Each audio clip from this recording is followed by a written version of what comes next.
A natureza da matéria. No capítulo anterior, chegamos à conclusão, embora sem sermos capazes de apresentar razões demonstrativas, que é racional acreditar que nossos dados dos sentidos, por exemplo, os que consideramos como associados à minha mesa, são realmente sinais da existência de algo independente de nós e de nossas percepções. Ou seja, além das sensações de cor, dureza, som e etc., que constituem a aparência da mesa para mim, admito que há alguma coisa diferente, da qual estas coisas são aparências. A cor deixa de existir se fecho meus olhos. A sensação de dureza deixa de existir se retiro meu braço do contato com a mesa. O som deixa de existir se deixo de bater na mesa com meus dedos. Não acredito, no entanto, que quando todas estas coisas deixam de existir, a mesa desaparece. Pelo contrário, acredito que é porque a mesa existe continuamente que todos estes dados dos sentidos reaparecerão quando eu abrir meus olhos, recolocar o meu braço na mesa e começar novamente a bater com meus dedos. A questão que devemos considerar neste capítulo é: qual é a natureza desta mesa real que persiste independentemente da percepção que tenho dela? Para esta questão, a física dá uma resposta bastante incompleta, na verdade, e em parte ainda muito hipotética, mas contudo, dentro de seus limites, merecedora de respeito. A física, mais ou menos inconscientemente, tem adotado a concepção de que todos os fenômenos devem ser reduzidos a movimentos. A luz, o calor e o som são todos devido a movimentos ondulatórios que passam do corpo que os emite para a pessoa que vê a luz, sente o calor ou ouve o som.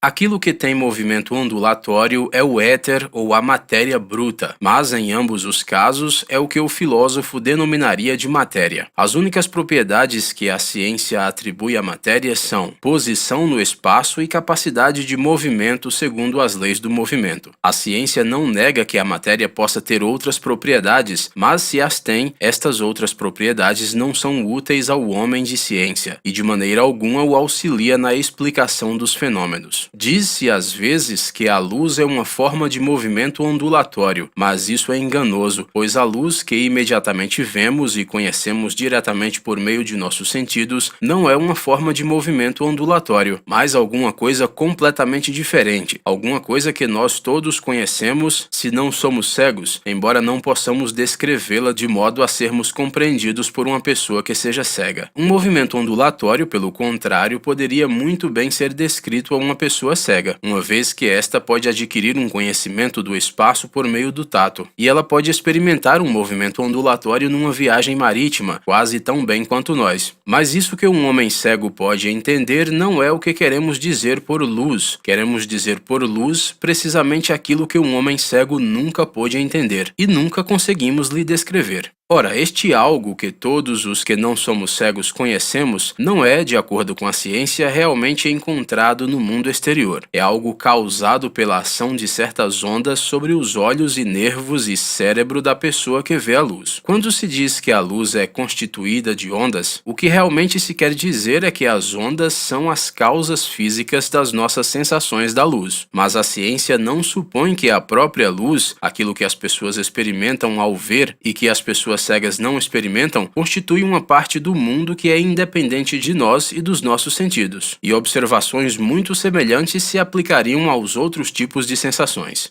Não são somente as cores e os sons e etc. que estão ausentes do mundo científico da matéria, mas também o espaço como o aprendemos através da visão ou do tato. É essencial para a ciência que a matéria esteja em um espaço, mas o espaço em que ela está não pode ser exatamente o espaço que vemos ou sentimos. Em primeiro lugar, o espaço que vemos não é o mesmo espaço que percebemos mediante o sentido do tato. É somente pela experiência na infância que aprendemos como tocar as coisas que vemos ou como dirigir o olhar para ver as coisas que sentimos que nos tocam. Mas o espaço da ciência é neutro em relação ao tato e à visão. Assim, não pode ser o espaço do tato nem o espaço da visão. Por outro lado, diferentes pessoas veem o mesmo objeto de diferentes formas, segundo o seu ponto de vista. Uma moeda redonda, por exemplo, embora devêssemos sempre julgar que ela é circular, parecerá oval, a menos que nos situemos diretamente diante dela. Quando julgamos que ela é circular, estamos julgando que ela tem uma forma real, que não é sua forma aparente, mas que pertence a ela intrinsecamente, independentemente de sua aparência. Mas esta forma real, que é o que interessa à ciência, deve estar num espaço real, que não é o mesmo que o espaço aparente de alguém. O espaço real é público, o espaço aparente é privado àquele que percebe. Nos espaços privados das diferentes pessoas, o mesmo objeto parece ter formas diferentes. Assim, o espaço real em que ele tem a sua forma real deve ser diferente dos espaços privados. Portanto, o espaço da ciência, embora conectado com os espaços que vemos e sentimos, não é idêntico a eles, e as formas de suas conexões exigem uma investigação. Admitimos provisoriamente que os objetos físicos não podem ser completamente idênticos aos nossos dados dos sentidos, mas podem ser considerados como as causas das nossas sensações. Os objetos físicos situam-se no espaço da ciência, que podemos chamar de espaço físico. É importante notar que, se nossas sensações são causadas pelos objetos físicos, deve existir um espaço físico que contém estes objetos, nossos órgãos dos sentidos, nervos e cérebro. Obtemos uma sensação tátil de um objeto quando estamos em contato com ele, ou seja, quando alguma parte de nosso corpo ocupa um espaço no espaço físico muito próximo ao espaço ocupado pelo objeto. Vemos um objeto, grosso modo, quando nenhum corpo opaco está entre o objeto e nossos olhos no espaço físico. De maneira similar, só ouvimos, cheiramos ou sentimos o gosto de um objeto quando estamos suficientemente próximos dele, quando ele toca a língua ou tem uma adequada posição no espaço físico relativamente ao nosso corpo. Não podemos começar a afirmar quais diferentes sensações receberemos de um dado objeto sob diferentes circunstâncias, a menos que consideremos tanto o objeto como nosso corpo num espaço físico, pois é principalmente a posição relativa do objeto e de nosso corpo que determina quais sensações receberemos do objeto.